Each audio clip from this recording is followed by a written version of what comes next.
Bonjour à tous, aujourd'hui je vais vous parler d'un sujet hyper passionnant, c'est comment je réussis le lancement de ma marketplace. Si on regarde les sites les plus visités dans le monde, Amazon, Airbnb, même Vinted, c'est tous des marketplaces. Je suis Julien Bruit, je suis cofondateur d'Origami Marketplace et on accompagne chaque jour des entreprises à lancer leurs projets. On aide aussi les entreprises à changer de business model et tout ça on le fait au travers du modèle marketplace. Alors moi quand j'ai créé en 2012 ma première plateforme avec Vincent et Alexandre, mes associés, j'aurais bien aimé avoir les 5 conseils que je vais vous prodiguer maintenant pour lancer sa plateforme parce que réussir une marketplace, c'est possible et tous les jours, il y a des plateformes qui se lancent et qui réussissent. Mais il y a vraiment 5 conseils majeurs que je vais vous délivrer maintenant. Alors le premier conseil que je vais vous donner, c'est une bonne nouvelle, c'est quand même que la marketplace, c'est un business hyper scalable qui peut aller très loin. J'en ai parlé dans l'introduction, Amazon, Cdiscount, ça va super vite la marketplace. Par contre, il faut répondre à une question que l'humanité n'a pas encore répondu, c'est l'œuf ou la poule.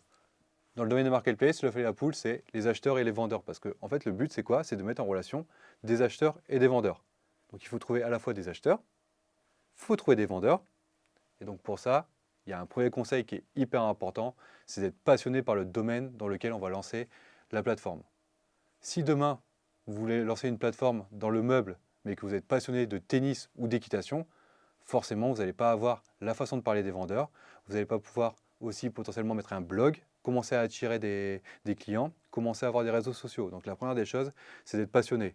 Aussi, pourquoi il faut être passionné? Parce qu'au démarrage, il faut y passer du temps sur la plateforme. Il faut faire du contenu. Il faut parler sur les réseaux sociaux. Et si vous n'êtes pas passionné du sujet sur lequel vous allez lancer votre plateforme, vous travaillez 11 heures à parler de parpaing si vous êtes fan de football, ça va être très compliqué. Donc soyez passionné et ensuite vous allez trouver vos vendeurs et ensuite vos acheteurs et lancer la nouvelle licorne. Deuxième des 5 conseils, c'est on ne réinvente pas la roue.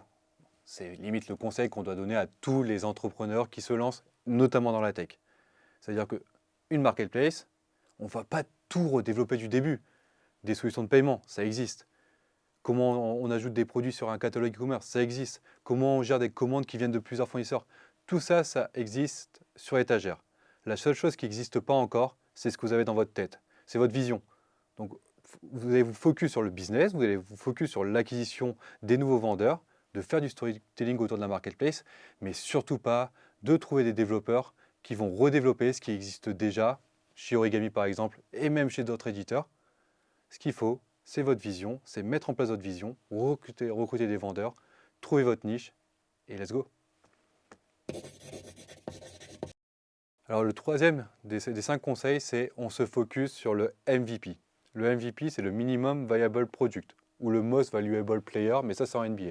Ça va être vraiment la première version de votre site. Ça va être la version qui va vous permettre de recruter des acheteurs, des vendeurs, qui va vous permettre de rentrer sur le marché et de montrer aussi que votre passion devient une réalité.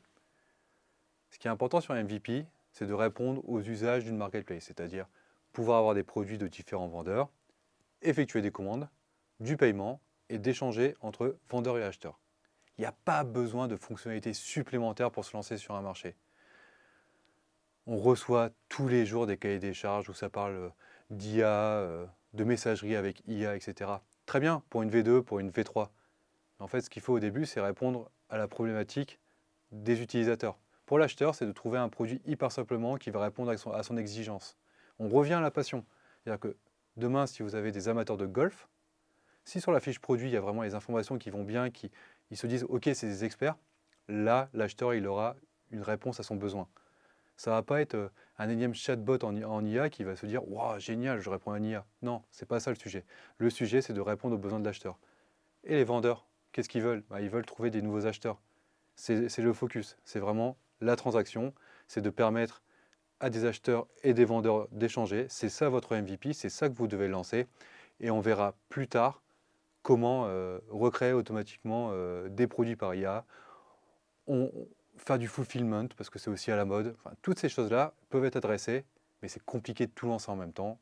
On focus MVP, une plateforme qui est canon, hein, et qui permet de faire ses premiers euros de chiffre d'affaires. Et ces euros de chiffre d'affaires, on va en plus pouvoir les réinvestir pour faire encore mieux. Pour le quatrième des 5 conseils, le plus simple de tous les conseils, c'est comment je trouve mes premiers utilisateurs. Quand on en parle aux clients, je pense ils en parlent jamais. Les personnes qu'on va voir qui nous demandent comment créer une marketplace, ils ne pensent jamais à comment je vais trouver mes premiers utilisateurs.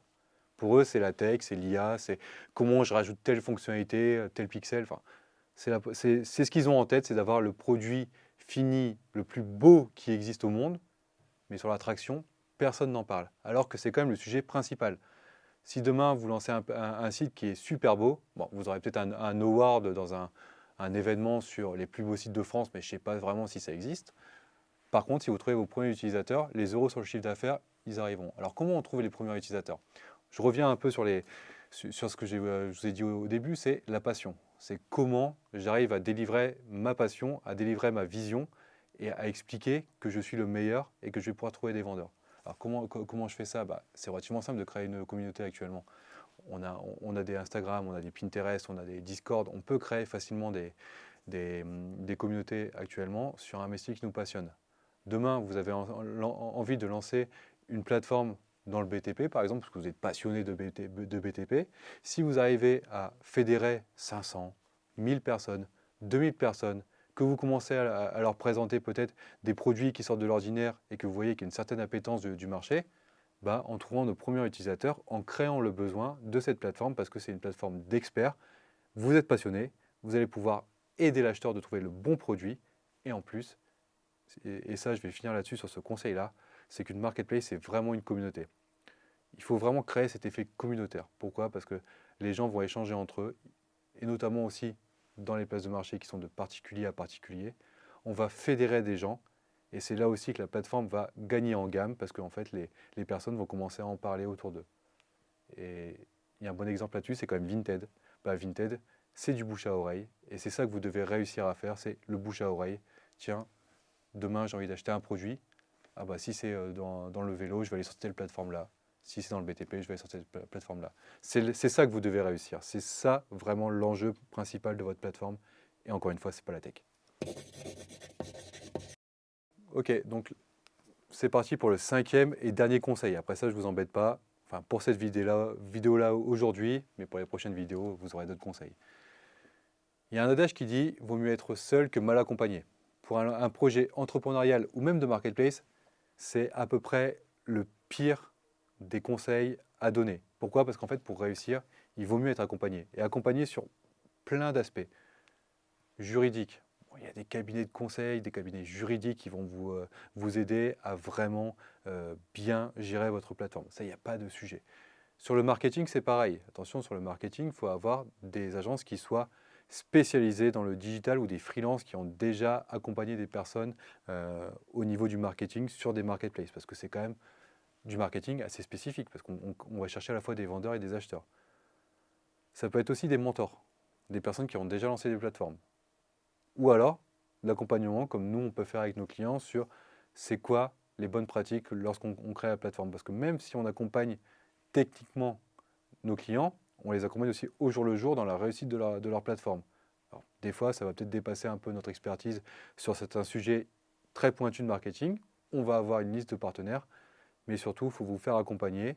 Si vous êtes en lancement, il y a des incubateurs, il y a des accélérateurs, il y a aussi des rassemblements d'entrepreneurs. Ne restez pas seul dans votre projet, ça c'est hyper important, il ne faut pas rester seul, parce que de toute façon, ce que vous allez créer, c'est une communauté. Alors si vous êtes tout seul et que vous voulez créer une communauté, c'est un peu bizarre, donc finalement faites-vous accompagner, et là c'est là que vous allez pouvoir réussir à lancer vraiment votre plateforme. Alors si vous êtes arrivé jusque-là, merci déjà, un grand merci. Si on résume une marketplace, c'est génial parce que c'est scalable, ça permet de créer des plateformes qui vont aider les acheteurs, qui vont aider les vendeurs, mais il y a quand même 5 points qu'il faut que vous reteniez principalement. Le premier, c'est on répond au sujet de l'œuf et la poule. On va avoir des vendeurs et des acheteurs. Donc on est passionné. Ça, c'est un point important. Il faut être passionné. Le deuxième, on n'est pas sur un sujet tech. On ne réinvente pas la roue. On utilise déjà ce qui existe sur le marché. Le troisième, on se focus sur la première plateforme, la V1, le MVP. Le quatrième, on trouve ses premiers utilisateurs. On revient à l'effet de réseau. On revient à l'effet de communauté. Et le cinquième, c'est on se fait accompagner. C'est relativement simple. Donc qu'est-ce qui vous empêche aujourd'hui de devenir le prochain créateur de la marketplace dont tout le monde va parler demain?